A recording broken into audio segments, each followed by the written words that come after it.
All right, this from Dawg Pound Daily. 3 contracts holding the Browns back right now. Number 3, Wyatt Teller heads into the 2023 offseason with a cap hit of $15.426 million. Number 2, John Johnson III, cap hit of $13.5 million. Number 1, Deshaun Watson, cap hit $54.99 million. Over the cap, says they can free up $33.69 million with a contract restructuring of Deshaun Watson alone, which I would expect them to do. Tom, none of those, they're going to be able to do just fine. They'll restructure. We know that Andrew Berry, Paul DePodesta, and those guys, they already know how they're going to restructure it to create all kinds of cap space.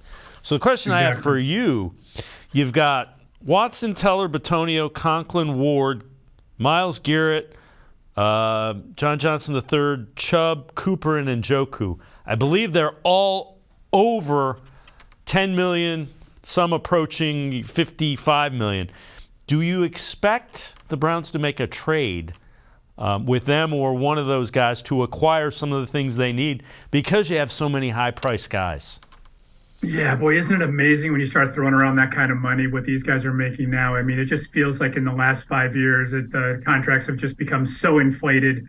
But you're right, and to a degree, it is kind of monopoly money, Dave. They are going to be able to, maneuver several of these, and I think you're exactly right. I think it begins with the Watson deal, which was historic, and now unless the Browns restructure that, will saddle them and make it very difficult for them to operate financially going forward. So I would expect that to be the first domino to fall. And I think because of, the loyalty, if you will, that the Browns showed Deshaun Watson, there's got to be a willingness, I think, on his side. And I'm sure there was some kind of talk about this when they made their initial agreement before the trade, that they need to be partners in this. They need to be able to work together. So I think Deshaun has to be a willing participant in having that contract restructured. And, from everything he said and the way he's acted in the time he's been here, there's no reason to believe that he doesn't want to be a team player. He's talked, very openly about coming here to win a Super Bowl. And